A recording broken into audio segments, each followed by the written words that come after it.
प्रणाम माँ। बस बेटा, मेरा राजू कितना बड़ा हो गया। मेरे छोटे से राजू को कहाँ छोड़ा है? माँ मैं तो हमेशा से आपके पास हूँ, न जाने आप मुझे क्यों इतनी दूर छोड़ाई। अच्छा इनसे मिलो, यह है mister Ajay Sinha. Welcome sir. तुम्हारे पिताजी के दोस्त। सारा कारोबार इन्होंने ही संभाल रखा है। अच्छा अच्छा, नमस्ते। जीते रहो बेटे, जीते रहो। ये हमारे फार्म हाउस और शुगर फैक्ट्री के पार्टनर भी हैं। ये समझ लो कि सारा काम ये करते हैं और फल हमें मिलता है। और इनसे मिलो, ये है इनकी बेटी। हाय। अभी अभी शांति निकेतन से पढ़ के आई है। मेरे घर में ही पली बड़ी है। अभी मैं बीमार पड़ी थी तो इस बेचारी ने मेरी बहुत सेवा की। भाभी, इसे तो मैंने आप ही के लिए रखा है। ये समझ लीजिए ये आप ही की बेटी है। नमस्ते मालिक। नमस्ते राजू बेटा, ये सब अपने ही आदमी हैं। तुम्हें देखने के लिए इनकी आंखें तरस गई थी। आओ आओ अंदर आओ, चलो। हाँ, आइए मालिक, आइए।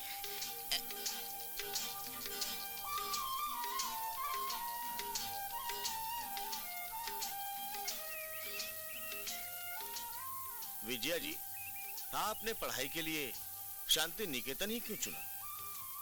क्योंकि बचपन से ही संगीत, कला, इन सब से लगाव रहा। और शांति निकेतन से बढ़कर ये दोनों मुझे कहाँ मिलते।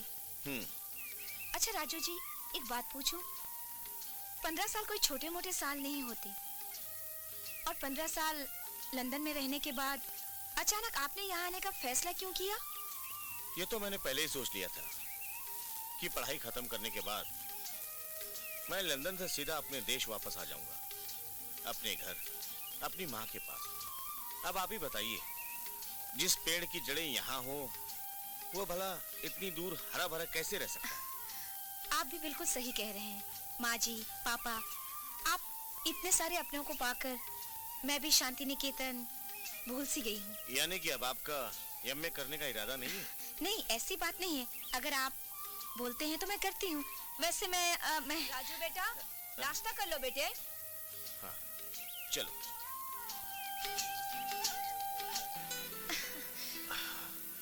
चलिए राजू जी, मैं आपको गांव की सैर कराती हूँ। चलिए।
पुराना मंदिर लगता है ना? तुम्हें नहीं पता? ये तुम्हारे पुरखों का पुराना मंदिर है। जब से नया मंदिर बना तब से यहाँ आना बंद कर दिया। ये मेरे पुरखों का मंदिर है? जी हाँ, ये आपके और हमारे पुरखों का मंदिर है।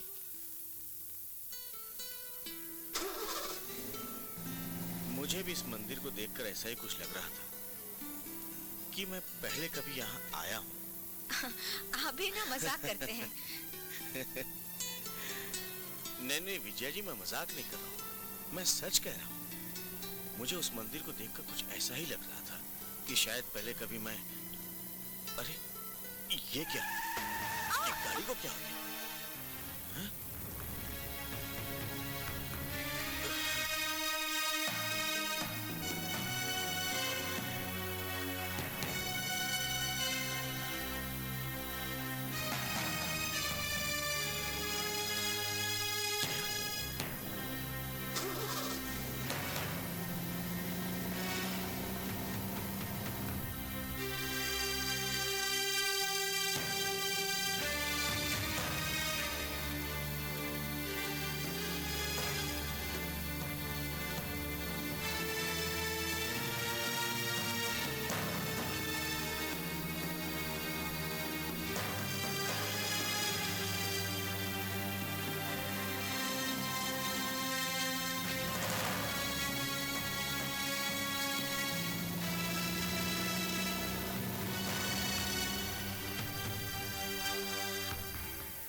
अरे तुम लोग लौट कैसे आए? माँ वो गाड़ी खराब हो गई थी। और विजय के माथे पे ये चोट ये कैसे लगी?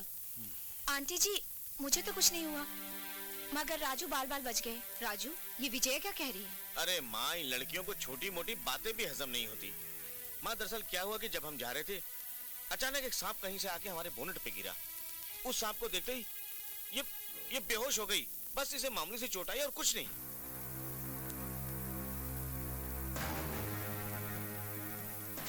बेटा मजाक में भी ऐसी बात मत करना।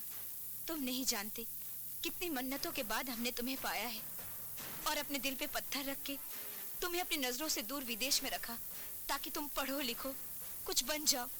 बस हमें तो तुम्हारी खुशियां चाहिए, तुम्हारा वंश आगे बढ़े, तुम्हारा खानदान बढ़े, तुम्हारे बच्चे देखना चाहती हूँ। तुम्हारी खुशी में ही मेरी खुशी है। ओह कम ऑन मॉम, ऐसी कोई बात नहीं, आप परेशान मत होइए। मुंशी जी अजय जी को बोली कि गाड़ी बाहर निकाले, इन दोनों को एक साथ लेके जाएं। वो देखो बेटे, जहाँ दूर दूर तक तुम्हारी नजर जा रही है ना, वो सब तुम्हारे खेत है।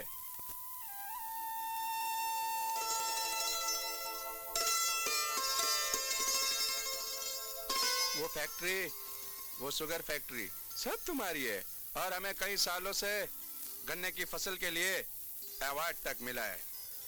वो देखिए सामने, हाँ वो देखो, हाँ वो भी है ना। सब पिछले 2 साल से हमारे प्रोडक्शन में बहुत कमी आई है। पिछले साल बारिश नहीं हुई और इस साल फसल को कीड़े खा गए। अंकल ये सब आपके एहसान है, और वैसे भी अंकल आपने हमारे ऊपर इतने एहसानात किए हैं कि इन सब को चुकाना बहुत ही मुश्किल होगा। लेकिन बेटे मैं चाहता हूँ अब तुम आ गए हो, सारा काम तुम खुद संभालो और मुझे थोड़ा छुटकारा दो। इस झमेले में प्लीज मुझे मत डालिए, या आप ही संभालिए। चलिए मुंशी जी। 1 मिनट मुंशी जी, देखो बैंक से सारे रुपए आ गए। मैं चाहता हूँ कि वो सब रुपए तुम वर्करों में बांट दो, इन्हें मैं छोड़ दूंगा। आइए। हाँ चलिए। आज जाकर खंडहर को देखा, कितना अजीब लगा। एक अनजाना सा खिंचाव सा लगा जैसे इस जगह से मेरा कोई गहरा संबंध है। कब मेरे कदम मुझे वहां खींच लाए पता ही नहीं चला। यूं तो वहां कोई नहीं था, लेकिन पायलों की इतनी साफ आवाज मैंने सुनी जैसे कोई मेरे साथ चल रहा था। शायद ये मेरा वहम ही है, पर वो आवाज किसकी थी जिसकी धुन मेरे कानों में अब तक गूंज रही है? कुछ भी हो, इस आवाज का राज पता ही करना पड़ेगा, और इसके लिए मैं उस खंडहर में जाता रहूंगा।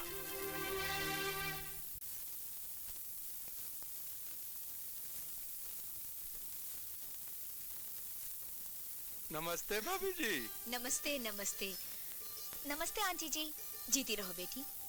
क्यों भाई, कहाँ जाने की तैयारी है? हम शहर जा रहे थे, सोचा राजू को भी साथ ले जाए। कहाँ है राजू? वो नमस्ते अंकल। जीते रहो बेटे, जीते रहो। इसका मतलब ये हुआ कि प्रोग्राम आप लोगों का पहले से ही तय था, तभी तो राजू भी तैयार है। तुम हमारे साथ चल रहे हो ना? नहीं अंकल, दरअसल क्या है कि आज मेरी तबीयत ठीक नहीं है। तुम इनके साथ नहीं जा रहे हो तो कहाँ जा रहे हो? माँ दरअसल क्या है कि मुझे एक जरूरी काम है, प्लीज।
देख रहे हो?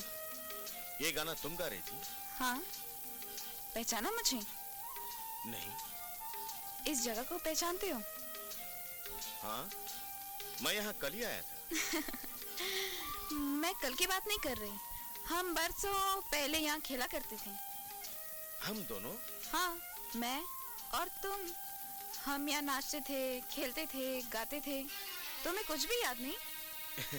कैसी बातें कर रही हो? अब मैं तुम्हें कैसे समझाऊं कि मैं कल से पहले यहाँ कभी आया ही नहीं। मैं जानती थी कि तुम सब कुछ भूल जाओगे, मगर तुम ऐसे तो नहीं थे। मैं कब से तुम्हारी राह देख रही हूँ। इधर आओ, कुछ दिखाती हूँ।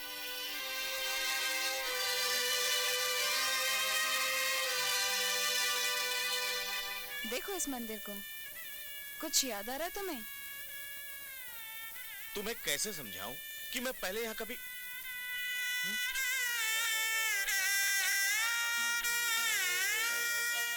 ये तो वही सांप है जो मेरे सपनों में रोज आता है, लेकिन वो तो मर गया था और ये जिंदा है। कुछ याद आ रहा है तुम्हें? याद करने की कोशिश करो, तुम्हें सब याद आ जाएगा। क्या हुआ? कुछ नहीं, बस जरा सा चक्कर आ गया। कुछ याद आया? नहीं।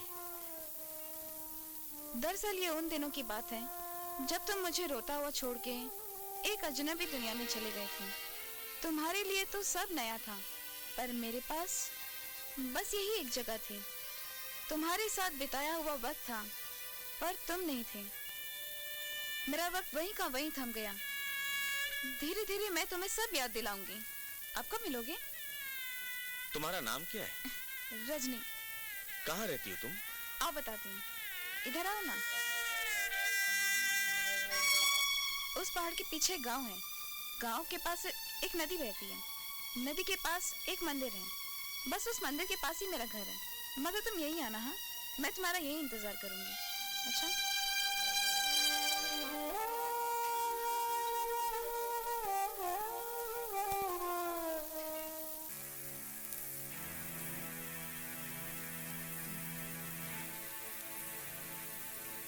राजू, बेटा तू सोया नहीं? नहीं माँ, मुझे नींद नहीं आ रही। तेरी तबीयत तो ठीक है? हाँ माँ, मेरी तबीयत तो बिल्कुल ठीक है। अच्छा माँ, एक बात बताएंगी आप? आप उन पुराने खंडहरों के बारे में क्या कुछ जानती हैं? क्यों? न जाने मुझे क्यों ऐसा लगता है कि उन खंडहरों के साथ मेरा कोई पुराना रिश्ता है। तू वहाँ गया था क्या? हाँ माँ, बस घूमते घूमते चला गया था। देख, आगे से वहाँ मत जाना। वो जगह अच्छी नहीं है बेटा। माँ, लेकिन मुझे कुछ कुछ तो याद है। बचपन में मैं वहाँ जाया करता था। तुझसे किसने कहा? मुझे किसी ने कुछ कहा नहीं, लेकिन मुझे सब कुछ याद है। देख, हर बात के सवालों पर जवाब नहीं दिया करते। मगर क्यों? मैंने जो कह दिया सो कह दिया। अब तू सो जा, बहुत रात हो गई है। सो जा बेटे। लगता है उस खंडहर में मेरे बीते हुए कल की कोई कहानी है। वो लड़की भी तो यही कह रही थी, लेकिन माँ न जाने क्यों मुझसे कुछ छुपा रही है। कुछ भी हो, उस लड़की को बार बार मिलने को जी चाहता है। ठीक है, हो जाएगा। सरकार, नजराना कबूल कीजिए। Thank you Munshi ji, thank you. अच्छा मुंशी जी, एक बात बताइए, आप रहते कहाँ?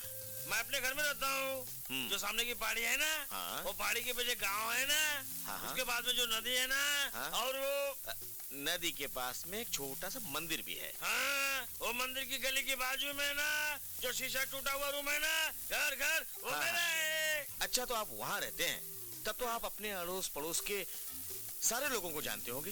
हाँ, सबको जानता हूँ। तो आप उसको जानते होंगे ना, उसको जो वहाँ रहती है? हाँ, जानता हूँ, मगर कौन रहती है? अरे वही जो आपके गांव में सबसे ज्यादा खूब... फिर कभी मेरे सामने रहती है। वो कौन रहती है? फिर कभी कौन?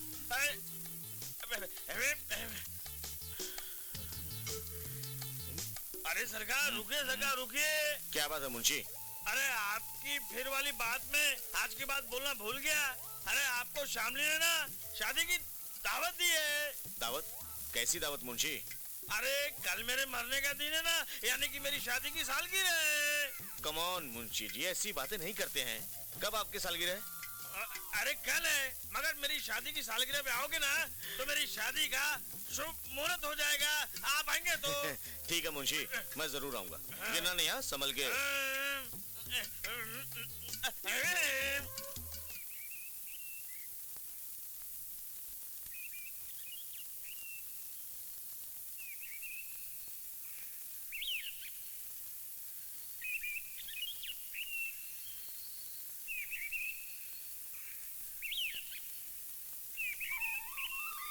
अरे तुम यहाँ क्या कर रही हो? तुम्हारा इंतजार। मेरा इंतजार? हाँ, लेकिन मैं जानती थी कि तुम आज मुंशी जी के यहाँ जरूर आओगे। अरे छोड़ो, मुंशी के यहाँ कौन आता है। मैं तो बस यूं ही तुमसे मिलने आ गया था। यही जगह बताया था ना, वो मंदिर के पास। हाँ। लेकिन मुंशी के यहाँ तो पूरा गांव जमा है, फिर तुम क्यों नहीं आई? बिन बुलाए मैं कैसे आती? वैसे भी हम गरीब अनाथों को कौन पूछता है? अनाथ? मतलब तुम्हारे इस दुनिया में कोई नहीं है? मैं और तुम्हारी यादें, बस। खैर छोड़ो, देखो मैं तुम्हारे लिए क्या लाई हूँ। आओ।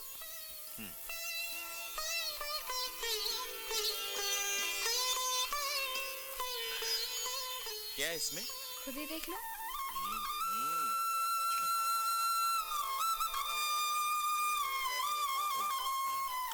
अरे वाह, खीर! तुम्हें कैसे पता मुझे खीर पसंद है? तुम्हें क्या पसंद है, क्या नहीं पसंद, मैं सब जानती हूँ। ये कोई एक दिन का रिश्ता थोड़ी है, ये तो जन्म जन्म का रिश्ता है। जन्म जन्म का रिश्ता? तुम्हें कोई गलत फहमी तो नहीं है ना मेरे बारे में? उस दिन भी तुम यही बात कही थी और आज दूसरी बार भी। माँ से पूछा तो माँ बात टाल गई। मेरे तो कुछ समझ में नहीं आ रहा आखिर ये सब। धीरे धीरे सब समझ जाओगे। क्या देख रही हो इस तरह? तुम नहीं जानते, मैं इस तरह तुम्हारे साथ बैठने के लिए तरस गई थी। ऐसा लगता है कि तुम मुझे सदियों के बाद मिले हो। अब मुझे कभी छोड़ के तो नहीं जाओगे ना?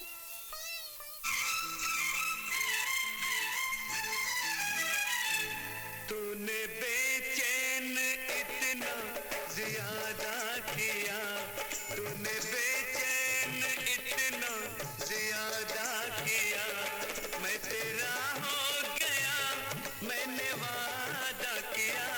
दिल मजबूर इतना ज्यादा किया, दिल मजबूर इतना ज्यादा किया, मैं तेरी हो गई, मैंने वादा किया। तूने बेचैन इतना ज्यादा किया, दिल मजबूर इतना ज्यादा किया।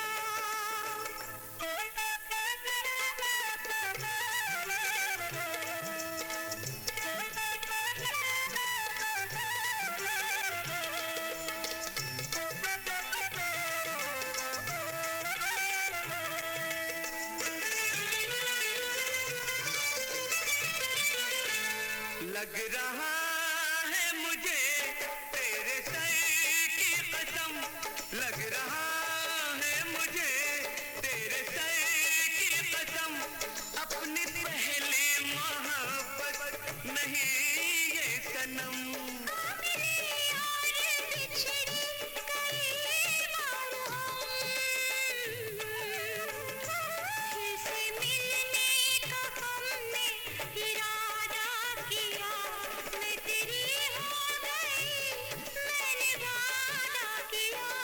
तूने बेचैन इतना ज्यादा किया, मैं तेरा हो गया, मैंने वादा किया।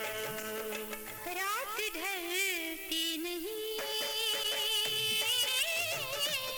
रात ढलती नहीं, दिन गुजरता नहीं, मेरा दिल कब तुझे याद करता नहीं। आहे भरने से जी मेरा भरता नहीं,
की शर्म की हर फसल तोड़ दी। नींद तो लूट ली जान क्यों छोड़ दी। काम तेरी निगाहों ने आधा किया, मैं तेरा हो गया, मैंने वादा किया। तूने बेचैन इतना ज्यादा किया, मैं तेरा हो गया, मैंने वादा किया।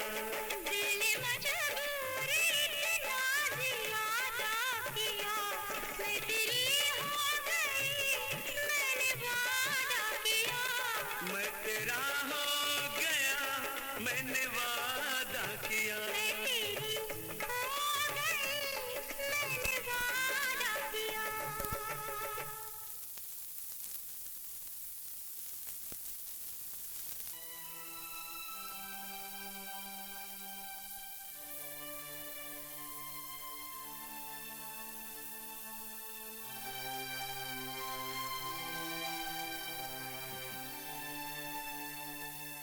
माँ अभी तक सोई नहीं?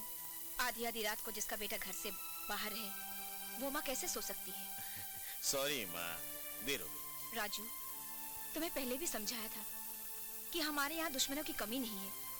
पता नहीं कौन कब कहाँ घात लगाए बैठा हो। राजू, अब तुम कब समझोगे बेटा? माँ वो दोस्त मिल गए तो बातों बातों में बस। 4 दिन हुए हैं तुम्हें विदेश से लौटे। ऐसे भी कौन से दोस्त मिल गए जिसके साथ तुम रात के 1-1 बजे तक बाहर थे? नहीं माँ, आप उसे नहीं जानती।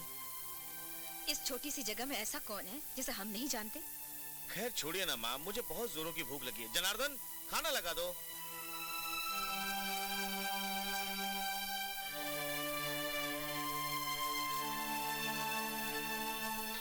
विजया का हाथ आपने राजू के लिए मांगकर आपने बहुत अच्छा किया भाभी। मेरे सर से सारा बोझ हल्का कर दिया। और आप तो जानती हो भाभी, बिन माँ की बच्ची पर बाप की कितनी जिम्मेदारी होती है। बिन माँ की कैसे हुई? मैं हूँ ना उसकी माँ। बस एक बार आपकी बेटी मेरे घर की बहू बन के आ जाए, मेरे घर की सब जिम्मेदारियां संभाल ले, तो मैं निश्चिंत हो जाऊंगी। विजया के साथ साथ मैं तो सारी प्रॉपर्टी राजू को सौंप देना चाहता हूँ। आप तो जानती हो भाभी, उस वक्त हालात ही कुछ ऐसे थे, आपके कहने पर ही मुझे सारी प्रॉपर्टी अपने नाम करनी पड़ी। लेकिन मैंने उस वक्त भी कागज पर यही लिख के दिया था कि तमाम कानूनी कार्रवाई के बाद ये तमाम प्रॉपर्टी का वारिस राजू ही रहेगा। हाँ, मुंशी जी कुछ बता तो रहे थे कि फाइल में कुछ कागज या तो दब गए हैं या खो गए हैं, पर मेरी समझ में नहीं आ रहा है कि राजू अभी तक आया क्यों नहीं। चलिए भाभी, मैं तुम्हें छोड़ देता हूँ, आइए। नहीं, ये नहीं हो सकता। अपना हक मैं किसी को छीनने नहीं दूंगी। बरसों इंतजार की आग में जलने के बाद तुम मुझे मिले हो, और अगर किसी ने मेरी खुशियां लूटने की कोशिश की तो मैं उसे नहीं छोड़ूंगी। इतनी परेशान क्यों हो रही हो? कौन है जो तुम्हारी खुशियां छीनने की कोशिश कर रहा है? तुम नहीं जानते, तुम्हारे इंतजार में मैंने ये सालों कैसे मर मर के जिए हैं, सिर्फ इसी उम्मीद पर कि एक दिन तुम मुझे मिलोगे, हम नए सिरे से अपनी जिंदगी शुरू करेंगे। और जब भगवान ने मेरी सुन ली तो ये न जाने कौन आ गई मेरी खुशियां लूटने। देखो, मेरे और तुम्हारे दरमियान कोई नहीं आ सकता। मुझे तो ख्याल है सिर्फ मेरी माँ का। अगर कहीं मैंने इनकार कर दिया तो उसके ऊपर क्या बीतेगी? और मैं, तुम्हें मेरा कोई ख्याल नहीं? तुम्हारे सिवा मेरा इस दुनिया में है ही कौन? अगर तुम नहीं मिले तो मैं अपनी जान दे दूंगी। नहीं रजनी, नहीं। इस रिश्ते को ना करने की तुम्हारी हिम्मत कैसे हुई, जबकि तुम ये बात अच्छी तरह से जानते हो कि हम तुम्हारा रिश्ता विजया से तय कर चुके हैं। मेरी जिंदगी का फैसला तुमने मुझसे पूछे बगैर कर दिया माँ। आज तक हमारे खानदान के सभी फैसले बुजुर्ग करते आए हैं। क्या हमारा तुम्हारे ऊपर इतना भी अधिकार नहीं? अधिकार है माँ, लेकिन कुछ फैसले सोच समझ कर किए जाते हैं। हमने भी ये फैसला बहुत सोच समझ कर किया है कि तुम्हारी शादी सिर्फ विजय ऐसी होगी। उससे सुंदर सुशील लड़की और कौन हो सकती है? है एक लड़की माँ। कौन है वो लड़की? उसका खानदान क्या है? वो अनाथ है। तुम पुरखों की मान मर्यादा भूलकर एक अनाथ लड़की को इस घर की बहू बनाना चाहते हो? तुम भी कान खोलकर सुन लो, अगर तुम्हारी शादी होगी तो सिर्फ विजया से। आज जाकर खंडरों में देखा, कितना अजीब सा लगा। एक अनजान खिंचाव सा था। लगा जैसे इस जगह से मेरा कोई गहरा संबंध है। कब मेरे कदम मुझे वहां खींच ले आए पता ही नहीं चला। यूं तो वहां कोई नहीं था, लेकिन पायलों की इतनी साफ आवाज सुनी जैसे कोई मेरे साथ चल रहा था। शायद ये मेरा वहम ही है, पर वो आवाज किसकी थी जिसकी धुन मेरे कानों में अब तक गूंज रही है? कुछ भी हो, इस आवाज का राज पता लगाने के लिए मैं उस खंडहर में जाता रहूंगा, हमेशा जाता रहूंगा। छोटे सरकार, खाना खा लीजिए, 11 बज चुके हैं। नहीं, मुझे भूख नहीं है। माँ ने खाना खा लिया? नहीं, उन्होंने खाना खाने से इनकार कर दिया।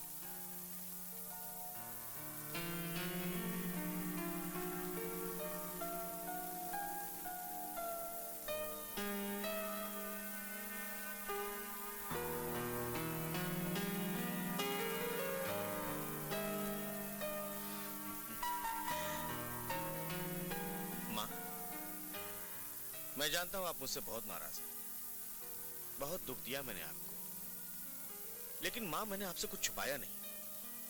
मैंने इस घर की मर्यादा, इस घर की इज्जत, आपके जज्बात और अजय सिंह अंकल के होने वाले दुख के बारे में बहुत सोचा।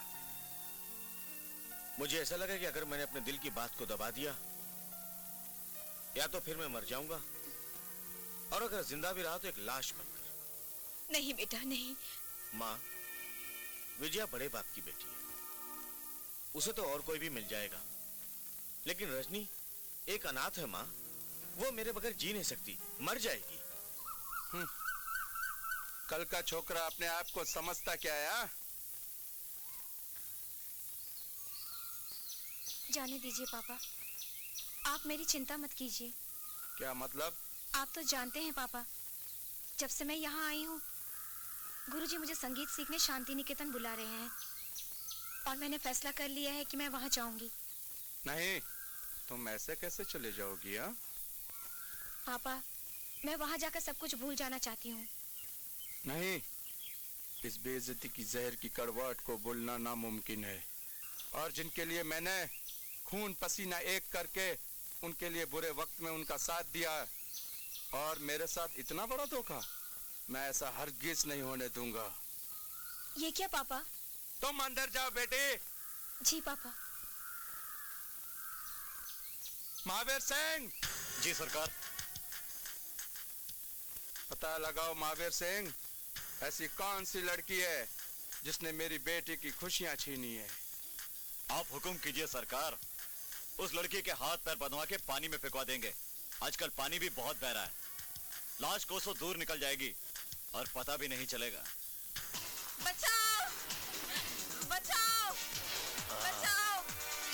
बचाओ! बचाओ! बचाओ!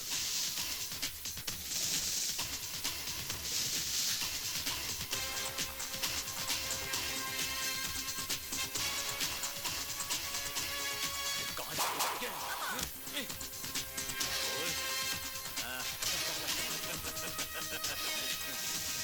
छोड़ दो मुझे। नहीं। कितना भागेगी? हैं? हैं? भाग। आहा, हाँ,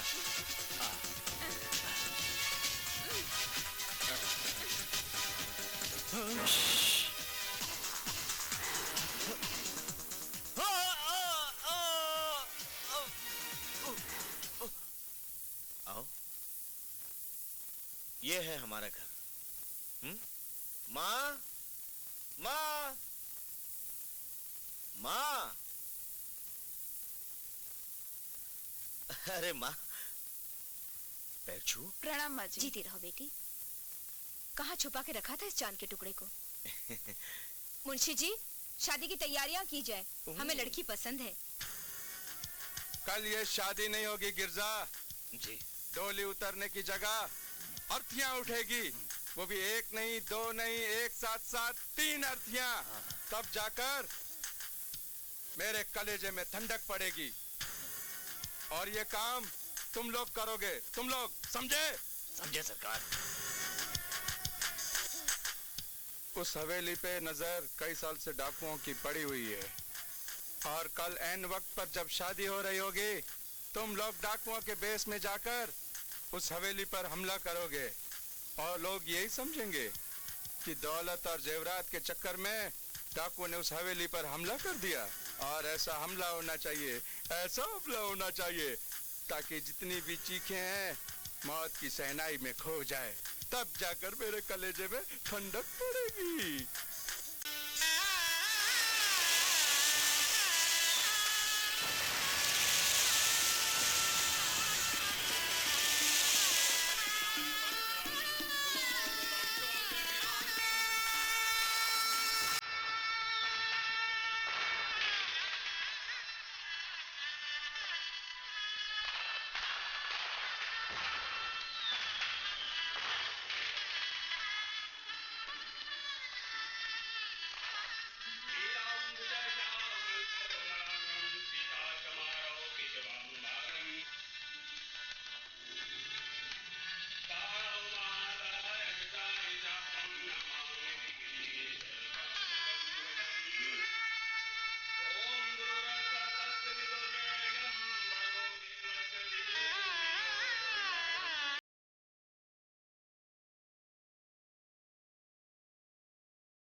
राम जादव, तुम लोग अभी तक यहीं खड़े हो और वहाँ शादी हो गई। हाँ सरकार, हम आते तो आते कैसे सांपों ने हमारा रास्ता जो रोक लिया था। क्या आप बकवास करते हो? हाँ सरकार, ये ठीक कह रहा है कि सांपों ने हमें आने नहीं दिया। सरकार, गिरजा कहाँ है? सरकार, उसे सांप ने काट लिया, उसकी लाश वहाँ ऊपर पड़ी है।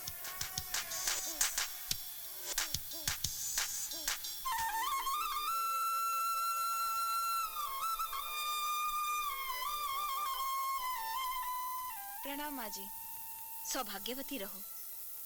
न जाने मैंने पिछले जन्म में कौन से पुण्य किए थे जो भगवान ने बहू और बेटी दोनों की कमी पूरी कर दी है। पुण्य तो मैंने किए थे माँ जी, जो आपकी ममता भरी गोद मिली। रानी माँ, नाश्ता तैयार है। अरे आज तो माँ जी का व्रत है, रात को मैंने बादाम भिगोए थे, अभी जाके दूध बनाती हूँ। अच्छा, तू मेरा कितना ख्याल रखती है, जरा अपना भी ख्याल रखा कर। तू नहीं जानती बेटी, तो हमारे लिए बहुत अनमोल है। अलख निरंजन। अरे इस वक्त कौन आ गया?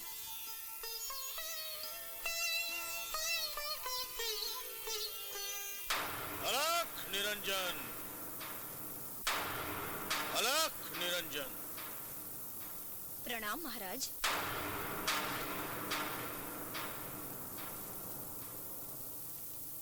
आयुष्मान भव।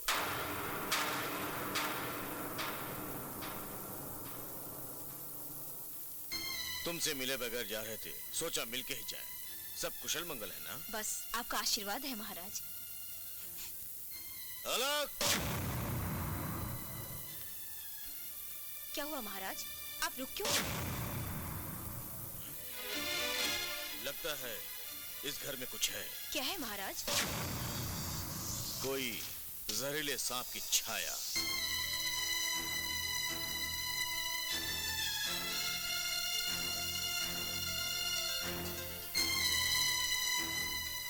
लेकिन मैंने तो नहीं देखी। अगर आपको ज्ञात हो ही गया है तो आप इसका कोई उपाय भी बताइए। अवश्य बताएंगे। हम फिर किसी दिन आएंगे और उस सांप को यहाँ से निकाल के ले जाएंगे। जी। चलो। अलख निरंजन।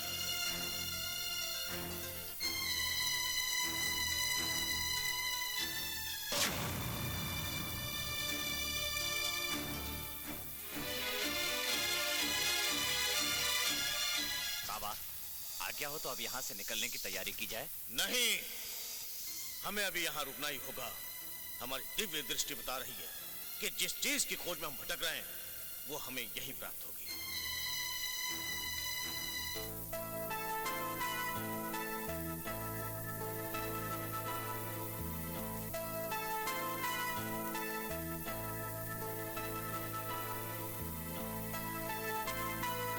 दिल छोटा मत कीजिए पापा।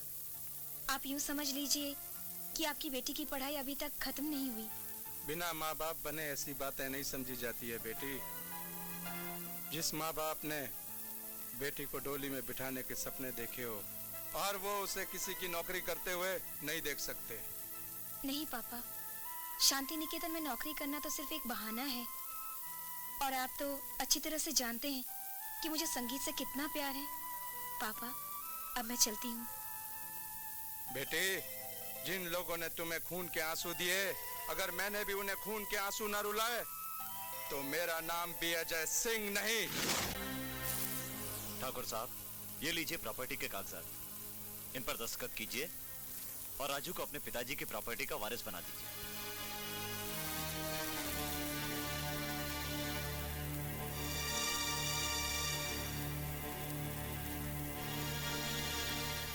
जी नहीं, मैं इन कागजातों पर हरगिज दस्तखत नहीं करूंगा। लेकिन अंकल, आपने अचानक मना कैसे कर दिया? ठीक उसी तरह जिस तरह तुमने मेरी बेटी से शादी करने से इनकार कर दिया। ये तो कोई बात नहीं हुई अंकल। शादी, ब्याह, जमीन जायदाद दोनों अलग अलग चीजें हैं, और जिस चीज पर मेरा हक है उसे आप इनकार कैसे कर सकते हैं? ठीक है, अगर इस पर तुम्हारा हक है तो तुम हासिल करके बताओ, क्योंकि इस वक्त भी बाजी मेरे हाथ में है। हाँ, मुझे नहीं मालूम था कि तुम इतने बड़े धोखेबाज हो। देखिए, झगड़ा करने से कोई फायदा नहीं। आप इतना बताइए कि इन कागजों पर आप दस्तखत कर रहे हैं या नहीं? जी नहीं, हरगिज नहीं। हाँ। बाजी तो वाकई अजय सिंह के हाथ में है। अगर तुम्हें जायदाद चाहिए तो सबसे पहले उसकी दस्तखत वाली फाइल लानी होगी। ठीक है।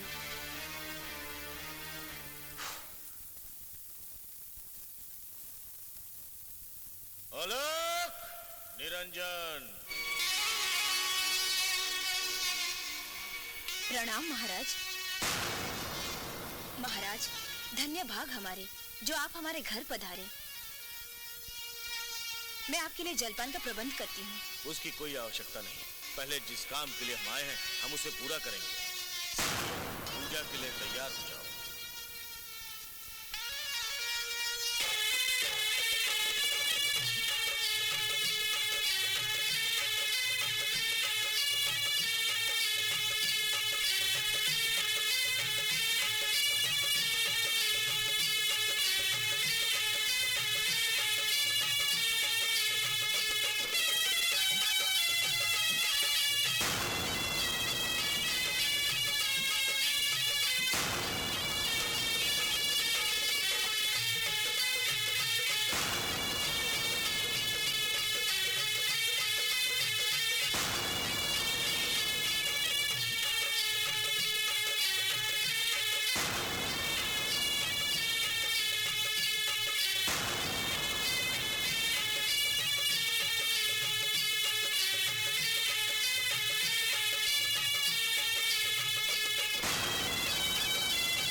माँ, ये सब क्या हो रहा? कौन है ये लोग? राजू बेटा, ये बहुत ही पहुंचे हुए महाराज हैं। इनके पैर छुओ। माई, ये आपका बेटा है? जी महाराज। और वो लड़की? वो मेरी बहू है। सर्वनाश। क्या मतलब? ये लड़की इस घर के लायक नहीं, अशुभ है। क्या आप बकवास कर रहे हो? निकल जाओ इस घर से। दोबारा इस घर में कदम रखने की कोशिश मत करना। राजू, ये क्या बदतमीजी है? महाराज, इसे माफ कर दीजिए। माँ, जमाना पता नहीं कहां से कहां निकल चुका है और तुम इन ढोंगियों के चक्कर में पड़ी हुई हो। ठीक है बच्चे, हम यहाँ से जा रहे हैं। अब हम यहाँ कभी नहीं आएंगे। तुम आओगे हमारे पास। चलो। महाराज रुकिए। रुको माँ। शर्म नहीं आती तुझे? इतने बड़े महाराज की तूने बेइज्जती कर दी। माँ, तुम्हें इस ढोंगी की इज्जत की फिक्र है? यहाँ अपनी इज्जत बचाना मुश्किल हो गया। जानती हैं आप, अजय सिंह ने उस कागजात पर साइन करने से इनकार कर दिया और जो जरूरी पेपर मैंने फाइल में रखी थी वो तुम लोगों ने कहीं गुम कर दी।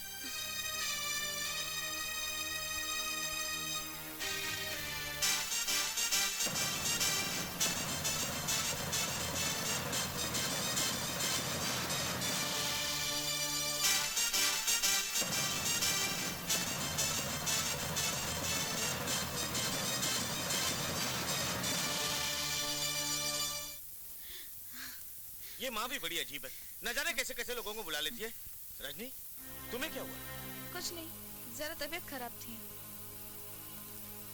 नहीं नहीं, ऐसी कोई बात नहीं। मगर तुम क्यों परेशान हो? ये सारे घर के लोग बड़े अजीब हैं। एक फाइल थी, उसमें कुछ जरूरी पेपर थे, बिजनेस के कागजात थे, न जाने कहाँ गुम कर दी। ऑफिस में तलाश किया, सुबह से सारी हवेली ढूंढ मारी, लेकिन नहीं मिली।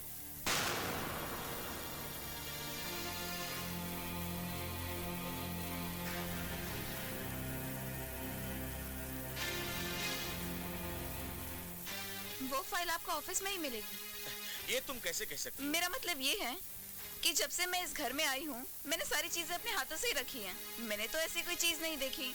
आप ऑफिस में ही देखिए। अरे बाबा, अभी भी मैं वहीं से ढूंढ के आ रहा हूँ। मेरे नहीं है। कहने पे एक बार फिर से जाके देख लीजिए। तुम्हारे कहने पे देख लो। हैं? जाइए ना। Okay okay.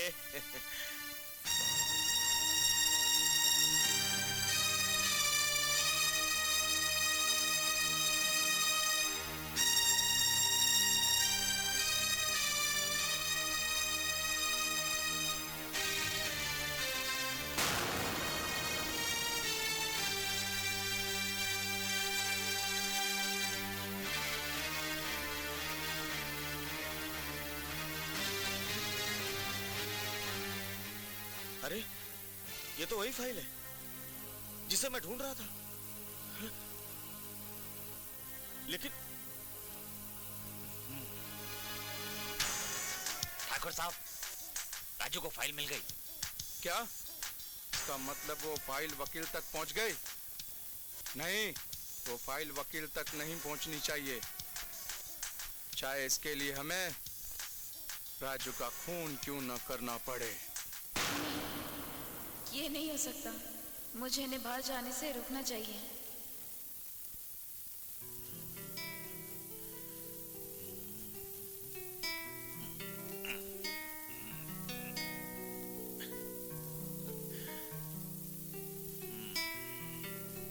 ऐसा नहीं हो सकता कि आज तुम बाहर नहीं जाओ।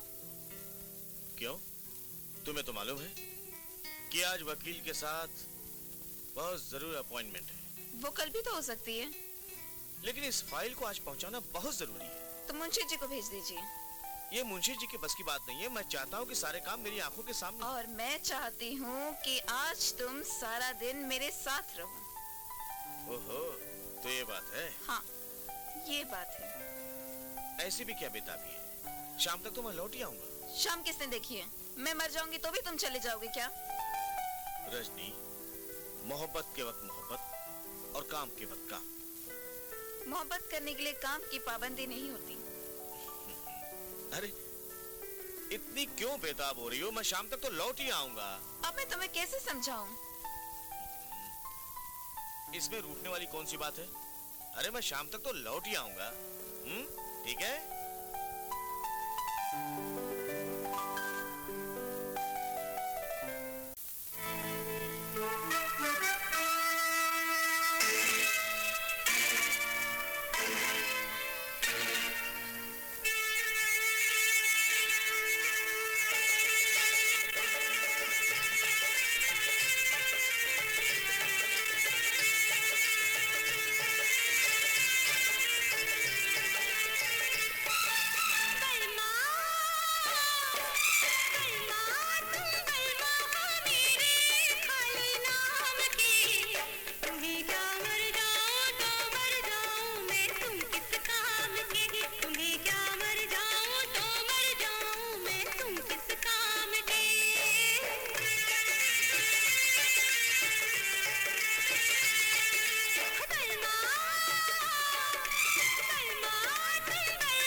शाम के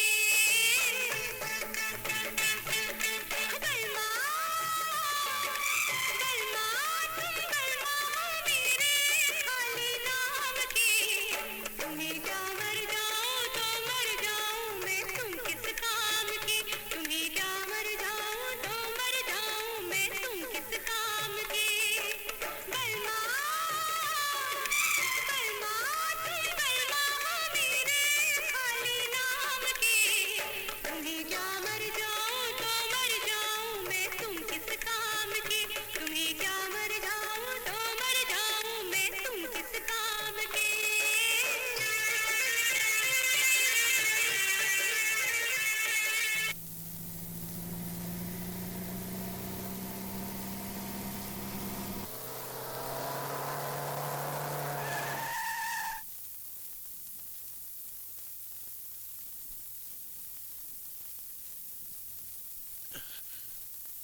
ये रास्ते के बीच में किसने रख दिया?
खतरे की कोई बात नहीं है, बस खून जरा ज्यादा बह गया था, मैंने इंजेक्शन लगा दिया है। 1 सप्ताह 10 रोज में वापस जा सकते हैं। शुक्र है भगवान का।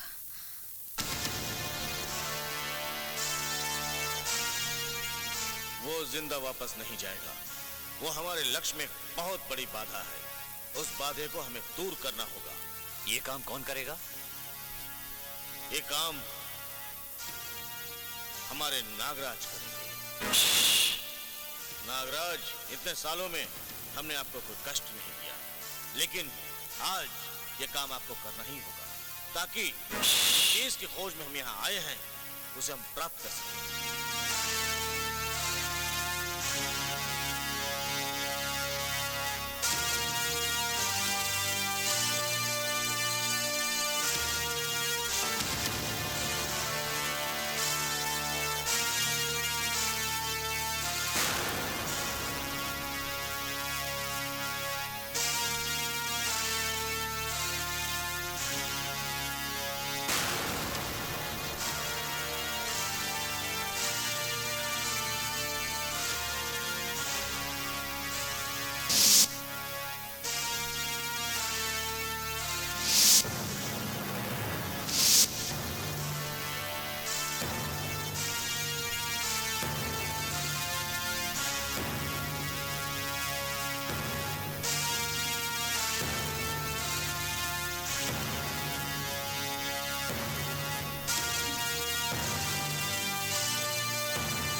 हमारा ध्यान भंग हो गया है। लगता है हमारे नागराज को किसी ने मार डाला। मैंने ही तुम्हारे नाक को मारा है भैरवनाथ। तो तेरी ये हिम्मत, तू ये बताने के लिए हमारे डेरे तक आई? मैं तुम्हें ये बताने आई हूँ कि अगर मेरे पति की तरफ किसी ने आंख उठाकर भी देखा तो मैं उसकी आंखें नोच लूंगी, काट डालूंगी उन आंखों को जो मेरे सुहाग की तरफ उठेंगे। मगर तू ये मत भूल, तू एक मामूली सी नागिन है। तुझे शायद हमारी तपस्या का अंदाजा नहीं होगा। अच्छी तरह है। मैं तो तुम्हारी बहुत इज्जत करती थी कि तुम इतने बड़े तांत्रिक हो, विद्वान हो, मगर आज पता चला कि तुम अपनी शक्ति का गलत इस्तेमाल कर रहे हो। शायद तुम ये नहीं जानते कि तुम्हारी शक्ति से भी बड़ी एक और शक्ति है, वो है पतिव्रता, जो यमराज के सिंहासन को भी हिला सकती है। पतिव्रता और तू? हाँ, मैं अब उस घर की बहू हूँ। बहू? खानदान? तू उस खानदान को धोखा दे सकती है, दुनिया को धोखा दे सकती है, मुझे नहीं। हम उसी खानदान के सामने तुझे असली रूप में लाकर पिटारे बंद करके ले जाएंगे। अगर तुमने मेरे पति या उसके खानदान की तरफ आंख उठाकर भी देखा तो मैं तुम्हारी हस्ती मिटा दूंगी।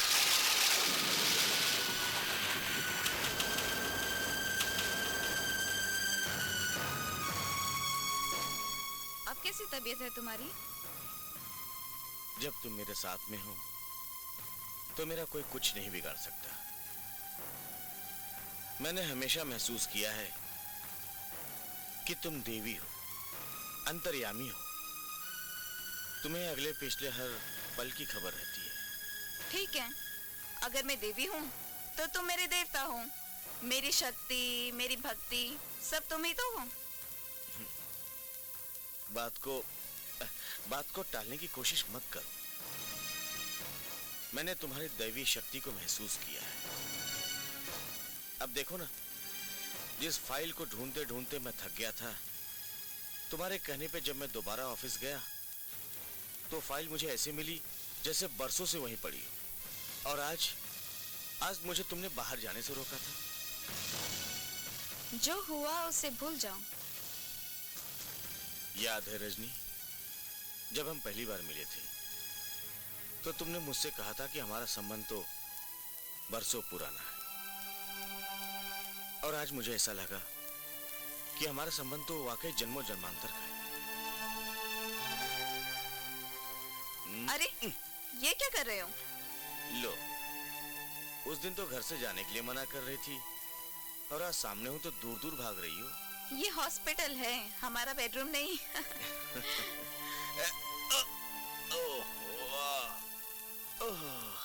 योगीराज, मैं आपसे माफी मांगने आई हूँ। राजू बच्चा है, ना समझ है। आपने हमारे खानदान पर कितने एहसान किए, वो इन सब बातों से अनजान है, बेखबर है। ये तो कुछ भी नहीं, इससे बड़ा अनर्थ होने वाला है। क्या मतलब? ये बहू कहाँ से उठा लाई? उठा लाई? नहीं महाराज, उसे ब्याह के लाई हूँ। उसके माँ बाप, भाई बहन, कोई सगे संबंधी कोई है? वो अनाथ है बेचारी, उसका कोई नहीं। उसका कुल, वंश, इसके बारे में कुछ जानती हो? नहीं महाराज, नहीं, मैं नहीं जानती। जान भी कैसे सकती हो? मैं समझी नहीं योगीराज। समझोगी कैसे? वो औरत नहीं, एक नागिन है। मेरी बहू नागिन? ये कैसे हो सकता है महाराज? हो क्यों नहीं सकता? वो एक इच्छाधारी नागिन है।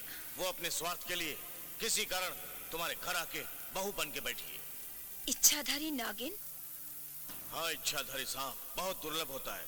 बरसों की तपस्या के बाद उसमें इतनी शक्ति आती है, वो कोई भी रूप धारण कर सकता है। तुम्हारी बहू भी ऐसी एक इच्छाधारी नागिन है। मेरी बहू नागिन? नहीं, मैं नहीं मानती। तुम मानोगी, जरूर मानोगी, लेकिन स्वयं अपनी आंखों से देखने के बाद अपनी बहू पर नजर रखो। 24 घंटे में एक बार वो अपने असली रूप में जरूर आती है। ऐसा नहीं हो सकता, मेरी बहू नागिन नहीं हो सकती। नहीं, नहीं, नहीं।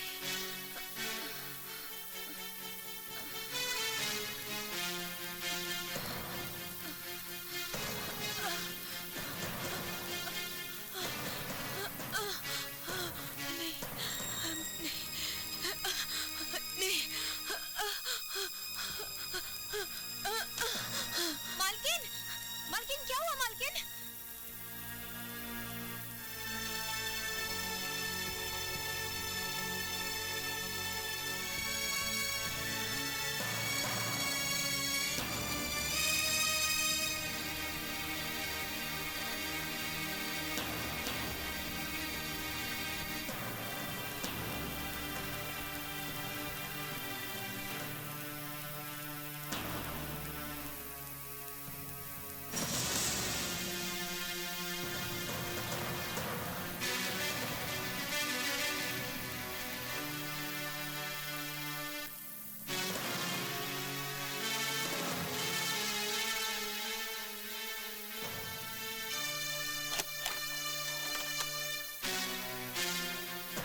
कमरे में नहीं है। चलो उठो उठो।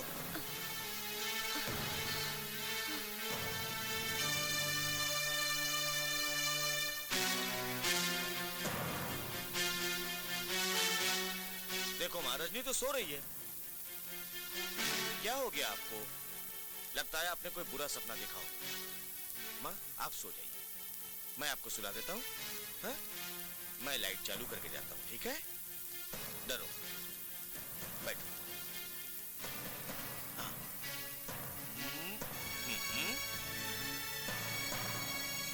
हाँ।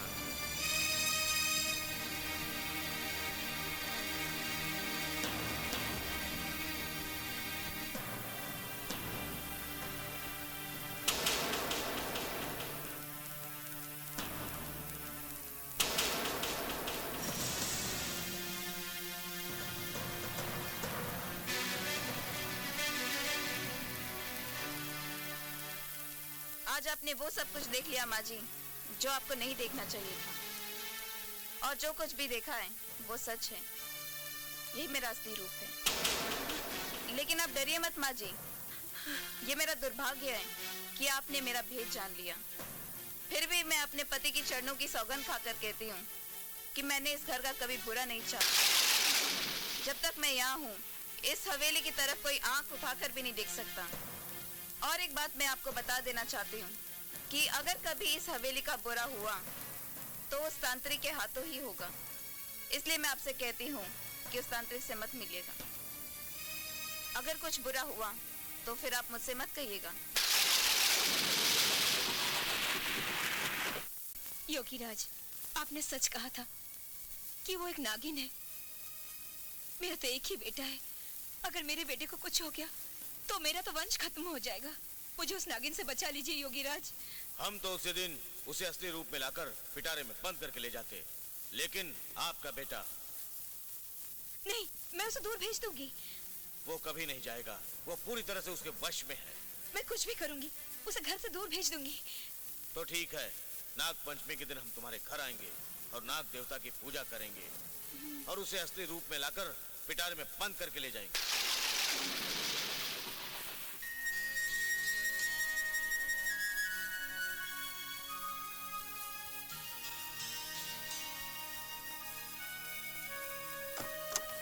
माँ जी, मैंने आपको तांत्रिक से मिलने से मना किया था ना। मुझे माफ कर दो बेटी। माँ जी, ये आप क्या कर रही हैं? पाँव छूकर आप मुझे पाप का भागी क्यों बना रही हैं? पाँव तो मुझे आपके छूने चाहिए। तू मेरे बेटे को छोड़ दे। ये आप क्या कह रही हैं? मैं उन्हें कैसे छोड़ सकती हूँ? वो मेरे पति हैं। लेकिन वो एक जीता जागता इंसान है और तू। आप जानना चाहती हैं तो मैं आपको बताती हूँ।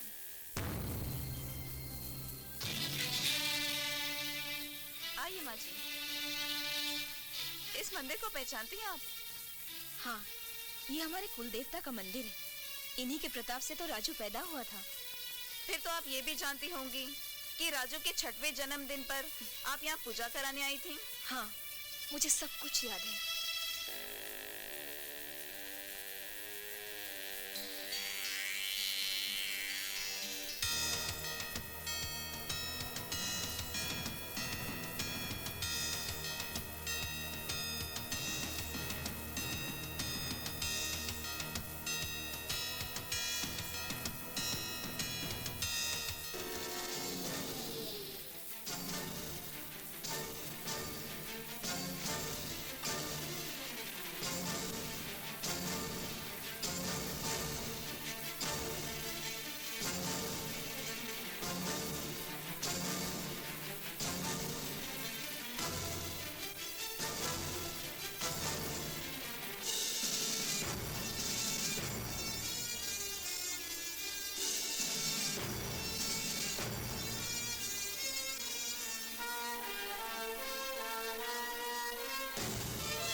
मालकिन मालकिन, छोटे मालिक को सांप ने काट लिया है।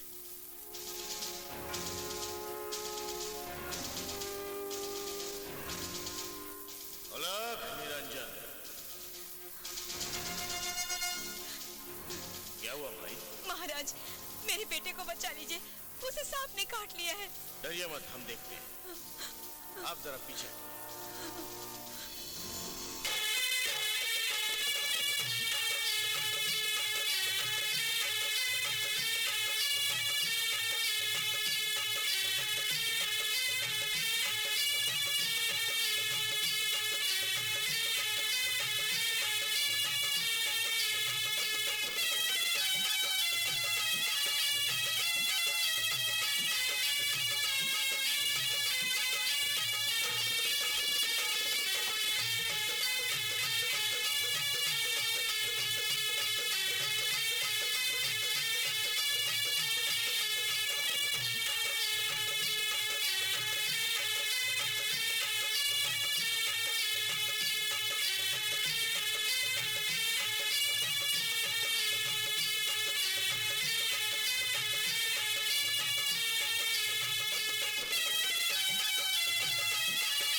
मणिधारी साहब है। राजू, मेरा बेटा, बेटा। महाराज, आपका बहुत बहुत धन्यवाद। आपको तो आपका बेटा मिल गया माँ जी, लेकिन उसे बचाने में मुझे कितनी बड़ी कीमत चुकानी पड़ी ये कोई नहीं जानता। तुम्हें कीमत चुकानी पड़ी? वो कैसे? आपका बेटा तो मर चुका था माँ जी, लेकिन उस तांत्रिक ने अपने मंत्रों की शक्ति से मेरे नाक की जान निकालकर आपके बेटे में डाल दी। और तब से मैं इसी उम्मीद में हूँ कि किसी ना किसी दिन आपका बेटा यहाँ आएगा, मैं उसे काटूंगी और मेरा नाक फिर जिंदा हो जाएगा। मैं आपसे वादा करती हूँ कि मैं उस रूप में कभी नहीं आऊंगी, मगर आप उस तांत्रिक से कभी मत मिलिएगा। अगर हमारे घर का कभी सर्वनाश हुआ तो उस तांत्रिक के हाथों ही होगा।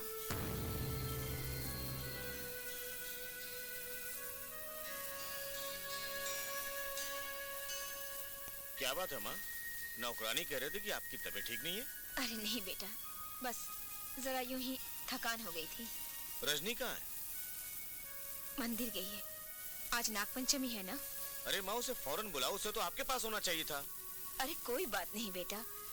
अरे हाँ, याद आया, परसों तुम्हारे पिताजी का श्राद्ध है और पूजा के लिए गंगा जल चाहिए। वो बेटा, रीति के अनुसार तो बेटा ही गंगा जल लाता है ना। अरे माँ, एक तो आपकी तबीयत ठीक नहीं है, ऊपर से आने जाने में 24 घंटे लग जाएंगे।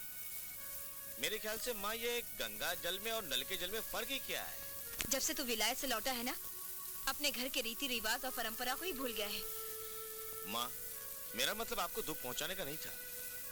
अगर आप चाहती कि मैं गंगा जल लेके आऊं तो मैं ही लेके आऊंगा, मगर कम से कम रजनी को तो आने दीजिए। नहीं नहीं, तू जा, रजनी को मैं बता दूंगी, तू गंगा जल लेकर आ। ठीक है। अच्छा। अलख निरंजन, अलख निरंजन। आइए महाराज, आइए। आयुष्मान भव। कुछ समय के लिए आप लोग बाहर जाइए। जी महाराज। जब तक हमारा काम पूरा नहीं होता, किसी की साया भी यहाँ नहीं पड़नी चाहिए। जी। पूजा की तैयारी करो।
मैं तेरी दुश्मन दुश्मन तू मेरा, मैं नागन तू सपेरा,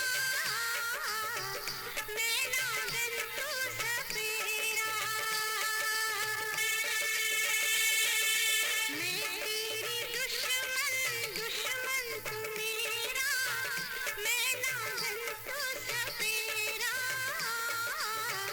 मैं नागन तू सपेरा। जन्म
मुझे? क्यों मेरे पीछे पड़े हो? मैंने तुम्हारा क्या बिगाड़ा है? तू मेरा बिगाड़ भी क्या सकती है, लेकिन अगर तूने मेरी बात नहीं मानी तो मैं तुझे बर्बाद कर दूंगा। लेकिन तुम मुझसे चाहते क्या हो? जानती है, आज से 18 साल पहले तेरे नाग ने इसी जगह पे एक बच्चे को डसा था और मैंने तंत्र विद्या से उसे बचाया था। जानती हूँ, और ये भी अच्छी तरह से जानती हूँ कि तुमने अपने मंत्रों की शक्ति से मेरे नाग की जान निकालकर उस बच्चे में डाल दी थी। लेकिन तू ये नहीं जानती होगी कि मुझे मालूम है कि तुम्हारा नाग एक मणिधारी नाग था। मुझे उस मणि का पता चाहिए जो तुम्हारे नाग ने उस बच्चे को डसने से पहले कहीं छुपा दी थी। तुम उस मणि का क्या करोगे? मैं उसे पाकर संसार का सबसे शक्तिशाली आदमी बन जाऊंगा। उसके बाद दुनिया मेरी मुट्ठी में। लेकिन वो मणि तेरी किस्मत में नहीं है भैरवनाथ। तू एक मामूली सी नागिन है, मेरी किस्मत के बारे में क्या जान सकती है? मैंने 40 साल तपस्या की है और ऐसी शक्ति प्राप्त की है, मैं जिसे चाहूं अपने वश में कर सकता हूं। मुझे अपने वश में करने का सपना भूल जाओ भैरवनाथ, क्योंकि उस वक्त मेरे पति ने आकर तुम्हारी पूजा भंग कर दी थी और तेरे इरादे पर पानी फेर दिया था। अगर तूने मुझे उस मणि का पता नहीं बताया तो मैं तेरे पति को मार डालूंगा। उसके मरते ही तेरा नाग जिंदा हो जाएगा और फिर मैं उसे मजबूर करूंगा कि वो मुझे उस मणि तक लेकर जाए। भैरवनाथ, तू चांडाल है, नीच है, धोखेबाज है। साधु के रूप में तू दुनिया को धोखा दे रहा है। लेकिन एक बात कान खोलकर सुन ले भैरवनाथ, अगर तूने मेरे पति की तरफ आंख उठाकर देखा तो मैं तुझे जिंदा नहीं छोड़ूंगी। अगर तू अपने पति की जान बचाना चाहती है तो मुझे मणि का पता बता दे, मैं यहाँ से चुपचाप चला जाऊंगा और इस राज को राज ही रखूंगा कि तू एक औरत नहीं, एक मामूली नागिन है। तू सारी दुनिया को बता दे, मुझे परवाह नहीं, लेकिन मणि मिलने के बाद तू हजारों लोगों की जानें लेगा। उन लोगों की जानें बचाने के लिए अगर मुझे अपनी जान की बलि भी देनी पड़ी तो कोई बात नहीं, लेकिन मणि का पता मैं तुझे हरगिज नहीं बताऊंगी। तुझे बताना ही पड़ेगा। औरत पे हाथ उठाता पाखंडी।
मैंने माँ जी को वचन दिया था कि हमारे परिवार पर कोई आंच नहीं आएगी, लेकिन अब वो घड़ी आ पहुंची है।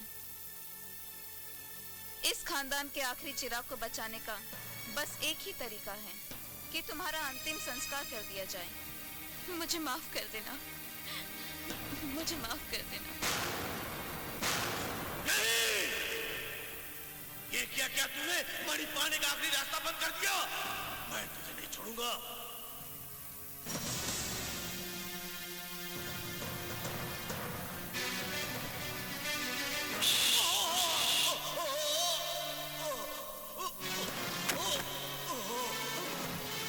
इसे बचाना होगा। भैरवनाथ, ये जड़ी बूटी खा लो भैरवनाथ। नहीं, तुम्हें कुछ नहीं होगा। ये जानते हुए कि मैं तुम्हें तुम्हारे पति को मारने की मैं कोशिश कर रहा था, तभी तुम मुझे बचाना चाहती हो। वो तुम नहीं, तुम्हारे अंदर बैठा लालच था। लेकिन मैं उस मानव को बचाना चाहती हूँ जो कि बहुत बड़ा विद्वान है। पत्ते खा लो भैरवनाथ। मैं चाहती हूँ कि तुम जिंदा रहो और अपनी तपस्या की शक्ति से लोगों के दुख दर्द दूर करो। पत्ते खा लो भैरवनाथ। अब बहुत देर हो चुकी है।